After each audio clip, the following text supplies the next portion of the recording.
Labas rytas, brangus draugai. Šiandieną vėl esu automobilyje ir taip pat, kaip ir jūs turbūt, turiu kavos.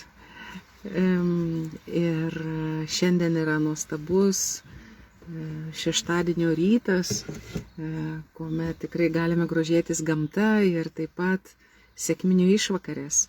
Ir turbūt kiekvienas galvojate, kaip galėtumėte švęsti sekminių išvakarės. Išties mes vykstame į Kauną su sese Veronika. Labas rytas. Ir turėsime tokį rekolekcijų laiką, susikaupimo dieną, išpažinties laiką, bet nežinome, kur Kaune vyks sekminių vakaro pavakarės ir vakaro vigilija. Tai jeigu kažkas žinote, raštelkit žinote, kas gero vyks Kaune, švenčiant ne Kauno dienas, bet sekmines. Ir šiandien pavakarį ar vakare, tai lauksime jūsų. Ir jau matau pasijungėte, tai šiandieną norėčiau tikrai skirti laiko, apmastyti sekmines, sekminių slėpinį kartu su mergele Marija, nes taip pat dar vis minime ir mergelės Marijos mėnesį. Ir tai būtų tokie žodžiai iš apaštalų darbų, 1 skyriaus 13-14 eilutės. Parėję jie susirinko aukštutinėme kambaryje, kur buvo apsistoję. Ten buvo Petras, Jonas, Jokūbas ir Andriejus, Pilypas ir Tomas, Baltramiejus ir Matas, Alfiejaus sūnus Jokūbas, Simonas Uolusis ir Judas Jokūbo brolis. Jie visi ištvermingai ir vieningai atsidėjo maldai, kartu su moterimis ir Jėzaus motina Marija bei jo broliais. Jie visi ištvermingai ir vieningai atsidėjo maldai. Išties sekminių laukimo laikas, galima sakyti, tam tikrą prasme atspindi Adventą, kuriame taip pat mes džiaugsmingai laukiame viešpaties gimimo. O čia mes laukiame šventosios dvasios atsiuntimo, šventosios dvasios nužengimo. Tačiau tai yra kitoks adventas. Ten buvo duota malonė mergeliai Marijai ir jie tam tikrą prasme viena galėjo kontempliuoti šį laukimo ir gimimo laiką.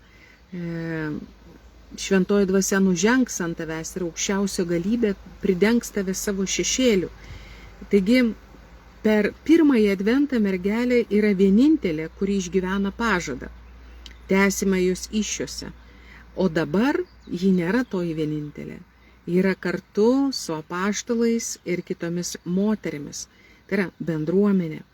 Tai yra pasidalytas laukimas, bažnyčios laukimas. Ir kuri yra susibūrusi apie Dievo motiną. Tam tikrą prasme mes galim sakyti, čia taip pat gimsta dvasinė mergelės Marijos motinystė, kur ji yra kartu tame laukime ir kartu to centre. Taigi čia mes laukiame parakleto atėjimo, glaudžiai susivienyje su motina Marija. Ir išties, kaip yra prasminga, kad ir gegužės mėnuo yra skirtas mergelės Marijai, kuomet mes meldžiame jos užtarimo kartu su visa bažnyčia. Marija mus užtaria savo maldomis, kad mes gautume dvasią, kuri jau apreiškimo metu ją buvo pridengusi savo šešėlyje, savo šešėliu. Šventasis Lukas mums būtent tai ir paliudija. Šventoji dvasia nužengs ant tavęs ir aukščiausioji galybė pridengs tave savo šešėliu. Taigi Marija, galima sakyti, yra mūsų kelias į tai, kad būtume gerai pasiruošę didesniam artumui su šventaja dvasia, kad būtume klusnesni jos įkvėpimams.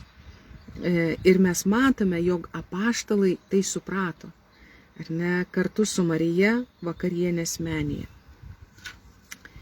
Ką mums šiandien šventoji dvasia gali reikšti? Kaip jie šiandien mūsų kasdieniam krikščioniškam gyvenime pasireiškia. Taigi pasaulio evangelizavimas, atsivertimai, kankinių tvirtybė, jos narių šventumas.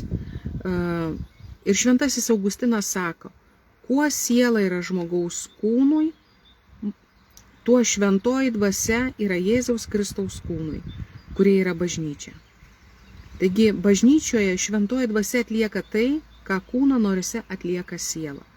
Teikia jai gyvybę, plėtoja ją, yra jos vienybės principas. Per ją gyvename vieningą mūsų viešpaties Jėzaus Kristaus gyvenimą su kartu švenčiausios mergelės užtarimu, kartu su visais šventaisiais. Šventoji dvasia yra mūsų sielos pašventintoja. Taigi visi geri darbai, įkvėpimai, troškimai, kurie skatina mus labiau atsiverti Dievui, kurie skatina mus labiau daryti gailestingumo darbus, kurie skatina mus eiti atleidimo keliu, kurie skatina mus į susitaikymą, į bendrystę, į artimo meilės darbus, kurie skatina mus į šlovinimą, į kontempliatyvų žvilgsnį į pasaulį, užtarimą už pasaulio įvykius, savo šeimos įvykius, mums artimos aplinkos įvykius. Visa tai yra šventosios dvasios veikimas, nes ji kyla iš tėvo ir sūnaus tarpusavio meilės ir visada eina į ten. Visada jos kryptis, kad būtume viena. Ir tai, galima sakyti, yra didysis atskirimo ženklas. Taip, kartais girdime, štai gavau įkvėpimą, štai gavau įkvėpimą, štai gavau įkvėpimą. Ar tai gali būti gera? Ir tai gali būti labai gera. Tačiau ar tai yra iš Dievo dvasios? Ir aš visada sakau, jog ji neprieštarauja pirminiam tavo pašaukimui. Jei santuokoje moteris 60% skiria veiklai parapijoje, aš manau, kad tai jau nebėra iš Dievo dvasios. Ir tai nėra šventosios dvasios veikimas. Bet jeigu tai skiria 20, suderinamai, žiūrint kokia šeima, kokie vaikai, dideli, maži ir taip toliau, 20-30% tada taip. Nes pirminis pašaukimas yra santuoka. Būti viena, tai kas buvo per pažadą Kristuje su savo sutuoktiniu. Taigi žvelkime kiekvienas savo pašaukime, kaip šventoji dvasia mus kviečia pilnatviškiau išgyventi savo pašaukimą. Ji nėra už mūsų pašaukimo ribų. Ji yra mūsų pašaukime. Pažvelkime mergelę Mariją. Jai buvo duota per įsikūnymą, šventoji dvasia nužengs ant tavęs. Ir ji lieka bažnyčioje. Ji toliau lieka tuo tabernakuliu, Dievo veikimo tabernakuliu, tuo ženklu apaštalams. Ji nėra už bažnyčios, bet ji yra gimstančios bažnyčios širdyje. Kitaip tariant, ji yra ištikima pašaukimui. Ji yra ištikima tam, kam Dievas ją skyrė. Tai ir mes pažvelkime kiekvienas, kaip šventoji dvasia, ar kitaip tariant, ar tikrai tai yra šventoji dvasia mūsų įkvėpimuose. Ir jei tai veda link pilnatviškesnio mūsų pašaukimo įsipareigojime, šiuo atveju santuokoje, kunigystėje, vienuolystėje, išgyvenimo, per tuos įsipareigojimus, santuokos pažadą, vienuolinius įžadus, kunigystės įsipareigojimus. Jeigu tai veda vienybėje su mūsų autoritetais, hierarchais, vyresniaisiais, tai tikrai yra ženklas.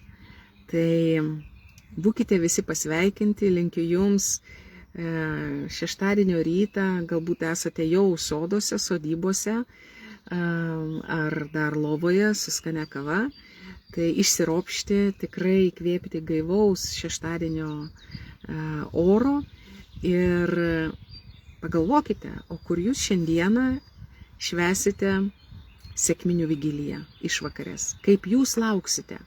Mergelė Marija paliko mums pavyzdį, kartu su apaštalais ir kitomis moterimis laukia atėjimo. O kur mes būsime? Kur yra toji menė, kur mes lauksime? Galbūt toji menė yra slaugant sunkų ligonį. Ir tai yra tas aukštutinis mūsų kambarys. O galbūt mūsų menė yra supuojant mažą kūdikį. Ir tai yra mūsų menė.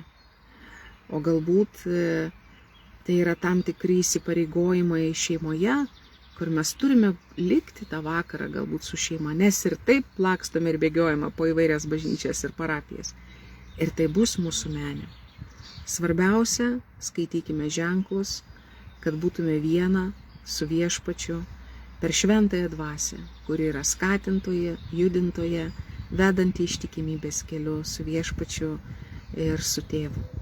Tai tėvų užtariamus mergelė Marija, o dabar kartu pasimelsime su sesė Veronika už jūs, kad ji kiekvieną jūsų lydėtų. Šventoji dvasia, meldžiu tavo žodžio, tavo dvelksmo, švelnaus dvelksmo mūsų širdyse, per mūsų istoriją. Švelnaus dvelksmo ir įžvalgos mums, kad tave atpažintume savo istorijoje. Ypatingai meldžiu už pašaukimus, kurie jau pašaukti į santuoką, kunigystę ir vienuolystę. Meldžiu už naujus pašaukimus, drąsink Viešpatie, viską palikti dėl tavęs. Šventoji dvasia, ateik ir uždėk širdis. Uždėk širdis pilnai sekti tave. Ateik šventoji dvasia ir išlukštenk visą tai, kas nėra iš Dievo. Kad mes grįžtume prie pirminio mūsų įsipareigojimo, prie pirminio mūsų pašaukimo. Praplėsk mūsų širdį ir padaryk ją panašią į Viešpaties Jėzaus Kristaus širdį, užtariant mergelei Marijai. Per Kristų mūsų Viešpatį. Amen.